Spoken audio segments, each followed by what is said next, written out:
कहा जाता है कि किसी देश को चलाने में 3 लोगों की महत्वपूर्ण भूमिका होती है, पीएम, सीएम और डीएम।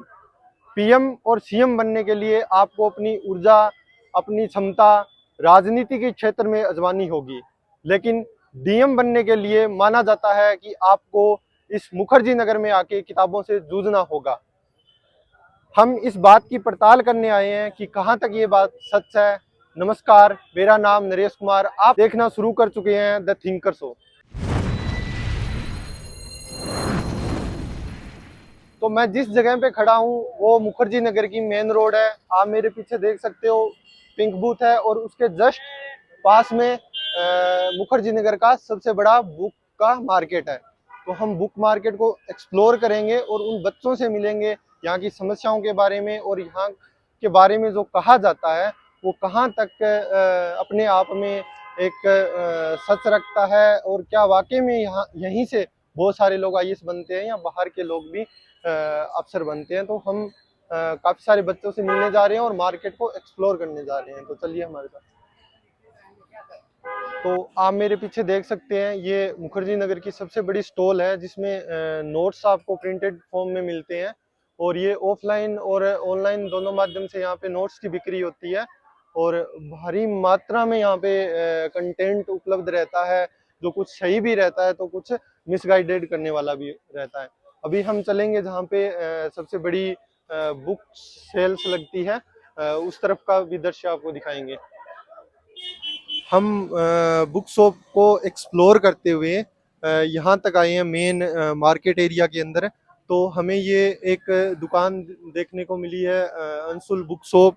इनसे हम बात करेंगे कि यहाँ पे किस प्रकार से मटेरियल ये रखते हैं और कौन से मटेरियल की डिमांड रहती है और यहाँ पे पिछले 4-5 सालों में क्या चेंजेस आए हैं, स्टूडेंट किस तरीके से आ रहे हैं। और आइए हम इनसे बात करेंगे। नमस्कार सर, पहले तो मैं आपका नाम जानना चाहूंगा मनोज कुमार भार्गव। और आपकी बुक शॉप का नाम। Anshul book shop. जैसे कि ये बता रहे हैं इनकी बुक शॉप का नाम अंशुल बुक शॉप है और हम इनसे और जानकारी लेंगे कि कंटेंट को किस प्रकार से तैयार किया जाता है और कौन सी बुक्स की डिमांड रहती है। जितना ये बता पाएंगे हम जानने की कोशिश करेंगे। तो सर पहले तो मैं एक मुख्य जानकारी आपसे लेना चाहूंगा कि आप पिछले 5-6 सालों में या उससे भी पीछे जाएं तो क्या यहाँ पर चेंजेस देख रहे हो? क्या विद्यार्थियों की गुणवत्ता में कुछ फर्क आया है, भीड़ ज्यादा बढ़ी है या स्टूडेंट भी बढ़े हैं भीड़ के साथ? तो ये कुछ मैं आपसे जानना चाहूंगा। सर ऐसा है कि पहले 2013 से पहले यहाँ पे यूपीएससी के लिए बहुत तैयारी करने आते थे बच्चे, हिंदी मीडियम के सबसे ज़्यादा आते थे। लेकिन क्या हुआ कि 2013 में सी सेट के चक्कर में थोड़ा सा ऐसा होगा, सी सेट चेंज होना चाहिए चक्कर में यहाँ पे हड़तालें हुई, काफ़ी दिक्कतें आई। और सी सेट चेंज होने के बाद क्या हुआ कि हिंदी मीडियम का थोड़ा रिजल्ट कम आने लग गया, जिसकी वजह से यहाँ एसएससी की एक तरह से बाहर सी आ गई, जिसके अंदर पैरामाउंट है और अपना एसएस भारती है। इस टाइप की कोचिंगों का, केडी कैंपस वगैरह का थोड़ा सा प्रचार ज़्यादा होने लगा और थोड़ा बच्चों का सिलेक्शन भी हुआ यहाँ पर। उसके थोड़े दिनों के बाद क्या हुआ कि थोड़ा कोविड वगैरह की समस्या आ गई और जिसके कारण से सब बच्चे ऑनलाइन का काम, मतलब ऑनलाइन पढ़ाई करने लग गए, तो कोचिंगों का थोड़ा काम कम हो गया। आज की स्थिति में ये है कि भीड़ ज़्यादा है यहाँ, लेकिन यूपीएससी की बच्चे तैयारी करने वाले यहाँ नहीं रहते, आसपास के एरिया में ज़्यादा रहते हैं। जिस और थोड़ा यूपीएससी के लिए जो कोचिंग क्लासेस हैं वो भी थोड़ा सा डिस्टर्ब हो रखी हैं इस समय, जिसकी वजह से यहाँ थोड़ी सी दिक्कत हो रही है। और एक हम विशेष चीज पे बात करेंगे वो ये है कि पहले अगर कोविड का एक एरा पहले था और उसके बाद हम देखते हैं कि किस प्रकार से डिजिटल जो मीडिया हो चाहे डिजिटल वर्ल्ड हो उसमें कितना बड़ा और कितना जल्दी परिवर्तन आया है। तो आपने क्या इसमें चेंज देखे होंगे कि आपके पहले ऑफलाइन बुक जो कंटेंट था वो खरीदा जाता था, उसके बाद ऑनलाइन पे थोड़ा ज्यादा बर्डन आ गया। तो आपका अभी क्या रेशो चलता है ऑफलाइन और ऑनलाइन का? सर ऑनलाइन और ऑफलाइन का रेशो तो करीब करीब बराबर ही है, लेकिन क्या है कि ना इस समय ज़्यादातर बच्चे ना ऑनलाइन ज़्यादा किताबें मंगाते हैं। अब यहाँ आना कम चाहते हैं बच्चे। अब कारण क्या है, थोड़ा सा महंगाई की वजह से भी मान सकते हो, और थोड़ा यहाँ डिस्टर्ब चल रहा है कोचिंगों का, इसकी वजह से भी मान सकते हो। थोड़ा सा मतलब अगर कोचिंगों का थोड़ा सही बन जाए हिसाब किताब, थोड़ा सा जैसे आग वाग भी लग गई थी जिसकी वजह से थोड़ी दिक्कत हो गई है, सब लोग परेशान है या कोचिंग वाले ज़्यादातर। लेकिन अब वो भी अपनी तरफ से पूरी कोशिश कर रहे हैं कि सब चीज़ें समानांतर हो जाए, लेकिन अभी कुछ कह नहीं सकते सर, अभी थोड़ा ऐसा है। हाँ, देखो मेन बात तो ये है कि कंटेंट के मामले में अगर हम बात करने लग जाएं तो हमारे अगर 5-6 वीडियो भी बन सकते हैं, लेकिन उस मैटर पे हम नहीं जाएंगे क्योंकि बहुत सारा कंटेंट है, बहुत सारी गाइडेंस आज सोशल मीडिया पे आ चुकी है। लेकिन हमारा मेन मोटो ये था कि मुखर्जी नगर की जो सच्चाई है, जिसमें ये बताया जाता है कि यहाँ आना जरूरी होता है अगर आपको डीएम, अगर आपको आईपीएस बनना है। और हमने इनसे बात की, जाना, तो इन्होंने बताया कि 2013 के बाद जैसे ही सी सेट लागू हुआ और एसएससी की कोचिंग इसमें शामिल हुई, तो उसके बाद ये हुआ कि यहाँ पे भीड़ बढ़ने लगी। और भीड़ की वजह से यहाँ पे हम आगे भी आपको ये चीजें दिखाएंगे कि यहाँ पे भारी मात्रा में स्टूडेंट आने लगे, जिसकी वजह से ये हुआ कि रूम्स की डिमांड बढ़ गई, कोचिंग के जो हॉल है वो कम पड़ने लग गए, जिसकी वजह से ये हुआ कि जो व्यवस्थाएं थी उनको तार तार कर दिया गया।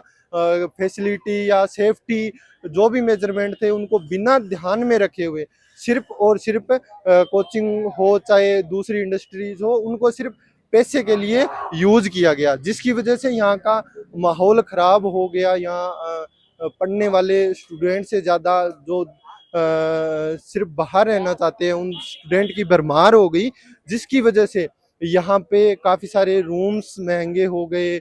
बड़े बड़े रूम को छोटे छोटे ब्लॉक में बांट दिया गया, पार्टीशन कर दिया गया, जिसकी वजह से यहाँ पे आज के टाइम किसी भी बच्चे को अगर यहाँ पे रहना है तो उसको पहले सरवाइव करना सीखना पड़ेगा, और काफ़ी ज़्यादा यहाँ पे तैयारी में डिस्टर्बेंस आती है। तो आप देख सकते हैं अलग अलग मटेरियल यहाँ पे लगा हुआ है यूपीएससी का, एसएससी का।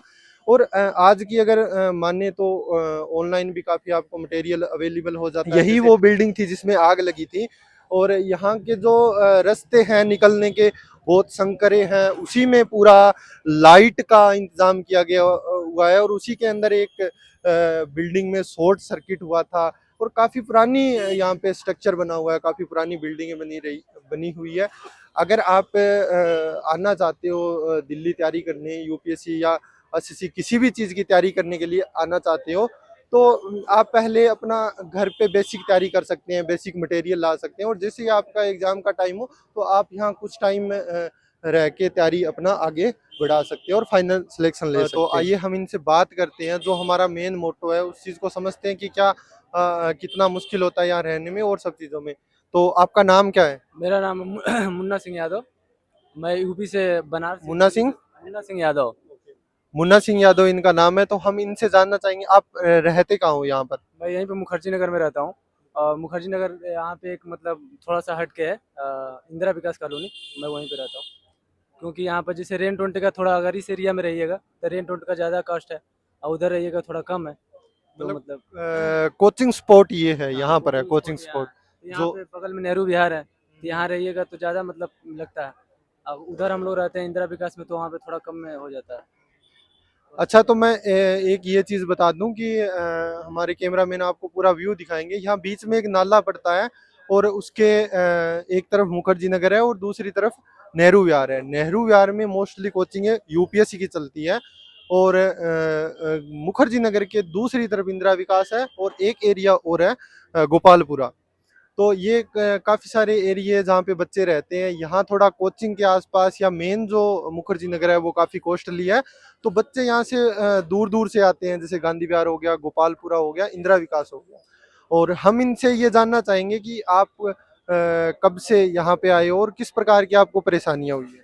2022 में ही दिसंबर में आया, लेकिन मैं 23 में लिया, जनवरी 29 जनवरी से मेरा बैच स्टार्ट हुआ है, तो तब से मैं यहाँ पे हूँ। तो हमारा मेन मोटो ये है कि आप यहाँ पे रह रहे हो, और एक सवाल बच्चों के मन में हमेशा आता है कि क्या आईएएस की तैयारी करने के लिए आज के टाइम जब ऑनलाइन का इतना ज़्यादा मटेरियल, ऑनलाइन मटेरियल चल रहा है, कोचिंग उपलब्ध हो रही है और सस्ते दाम पे उपलब्ध हो रही है, तो आप किस नज़रिए से देखते हो कि यहाँ आना सही है या नहीं है? यहाँ पे एक बात ये, अपने से पढ़ सकते हैं, अपने से सेल्फ स्टडी भी कर सकते हैं। मटेरियल भी मतलब बहुत उपलब्ध है मार्केट में। अब वही मटेरियल जो कोचिंग की मटेरियल है वो भी वहाँ पर मिल जाती है शॉप पे। लेकिन यहाँ पे एक क्लास में आने थे से मतलब एक जैसे लड़कों को देखते हैं कि मतलब अच्छा कितना कंपटीशन है, तो ये देखते हैं तो एक मतलब पढ़ने का जागरूकता आता है ऐसे, और हमेशा मतलब एक्टिवेट रहते हैं उसके लिए। अब घर पे हैं पढ़ रहे हैं तो उतना मतलब एक्टिवेटेड नहीं रह पाते हैं। और यहाँ पे आपको यहाँ पे कंफर्टेबल होने में कितना टाइम लगा कि आप यहाँ पे पूरा सहज रूप से क्लास आने लगे, तैयारी करने लगे, वो सब चीजें? मैं स्टार्टिंग में आया तो 2-3 महीना तो ऐसे ही परेशान था, क्योंकि पहले पीजी में गया तो पीजी में थोड़ा सा खाना वाना भी अच्छा नहीं मिलता है, और रूम वूम का भी थोड़ा सा परेशानी रहता है, छोटा छोटा रूम है तो उसमें काफ़ी परेशानी हो रहा था। तो फिर मैं रूम ढूंढने में मुझे मतलब परेशानी हुआ, फिर रूम लिया, फिर तब जा करके सेटल हुआ वहाँ पे। अब रूम पे अच्छा है, अगर रूम लेकर के रहते हैं तो सही है पीजी से।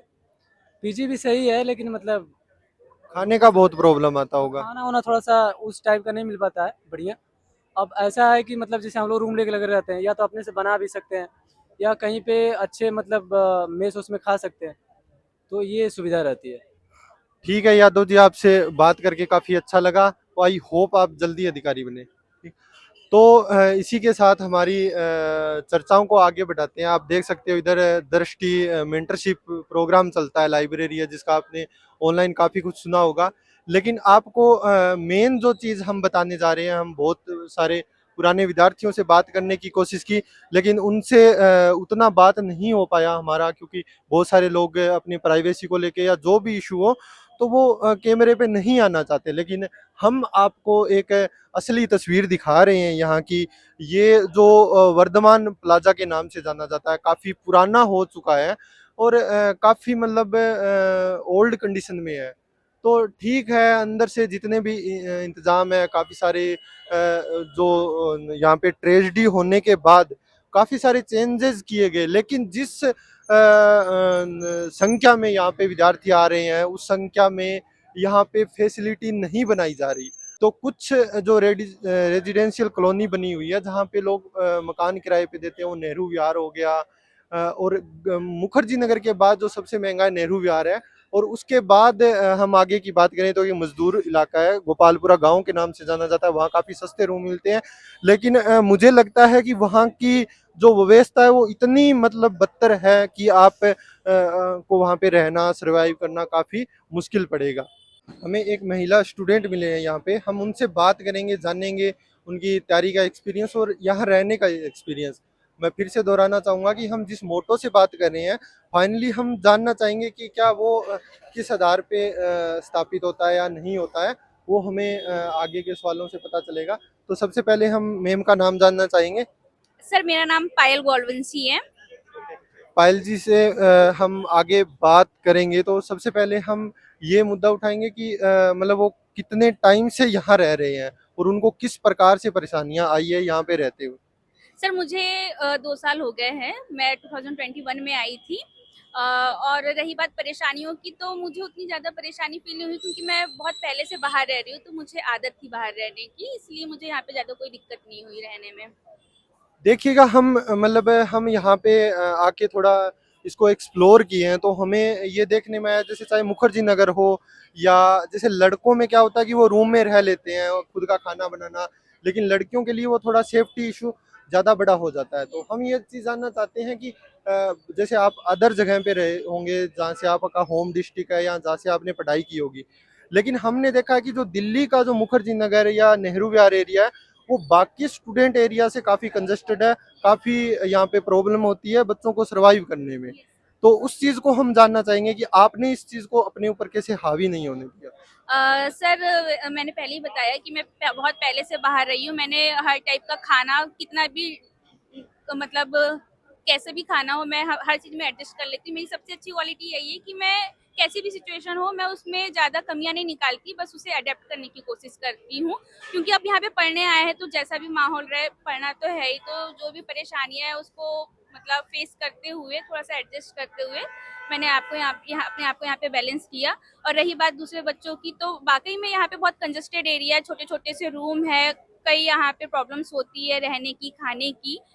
तो अब यही है मेरा कहना कि थोड़ी सी मेहनत करती हूँ। मैंने तो 2 साल में हमेशा खुद के हाथों का बना हुआ खाना खाया है। थोड़ा सा टाइम निकाल के मैं खुद ही खाना बना लेती थी, तो यही है कि बाकी बच्चों को भी अब पूरे टाइम तो पढ़ाई नहीं हो सकती है, थोड़ा टाइम निकाल कर खुद से खाना वगैरह बना लेना चाहिए और अपने हेल्थ का ध्यान रखना चाहिए, क्योंकि हेल्थ अच्छी नहीं रहेगी तो पढ़ाई नहीं हो पाएगी।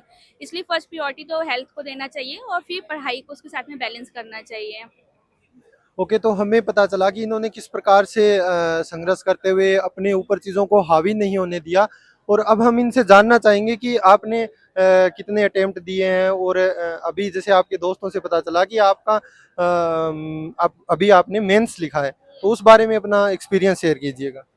सर मैंने कोविड के टाइम से अपने अटेम्प्ट देना स्टार्ट किया था, तो ये मेरा 4th अटेम्प्ट था। मेरा पहला पीटी क्वालिफाई हुआ, पहला मेंस इस बार अभी अब क्वालिफाई हुआ है। अब मैं इंटरव्यू देने वाली हूँ, तो थोड़ा टाइम लग गया मुझे क्योंकि मेरा पीटी क्वालिफाई नहीं हो पा रहा था, लेकिन इस बार बाय गॉड ग्रेस कि मेरा पीटी भी क्वालिफाई हुआ और मेंस भी क्वालिफाई हुआ है।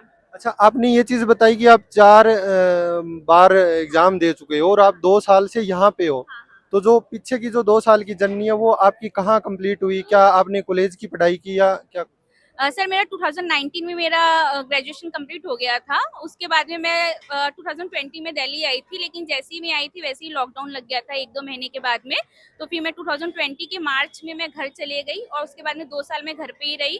तो उन 2 सालों में मैंने अपने 2 अटेम्प्ट दिए, जिसमें मेरा नहीं हो पाया। फिर मुझे समझ में आया कि नहीं, थोड़ी टेस्ट सीरीज और प्रैक्टिस की ज़रूरत है, तो फिर मैं फिर से दिल्ली आई 2021 में।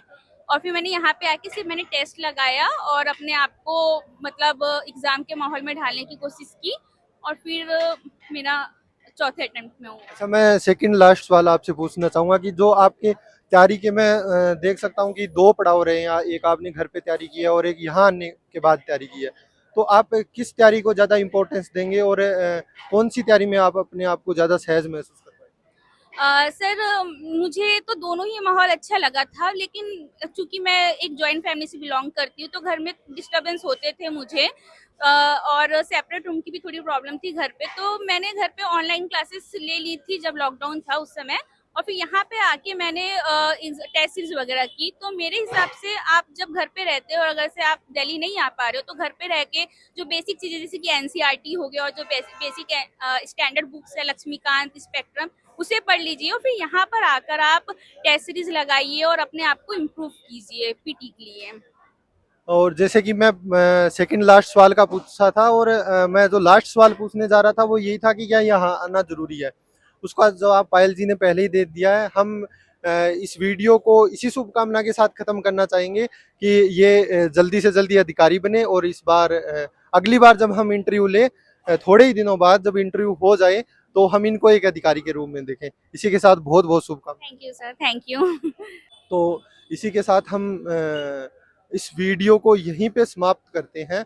आपसे ऐसे ही हम मिलते रहेंगे, ऐसे ही मुद्दों पे हम बात करते रहेंगे।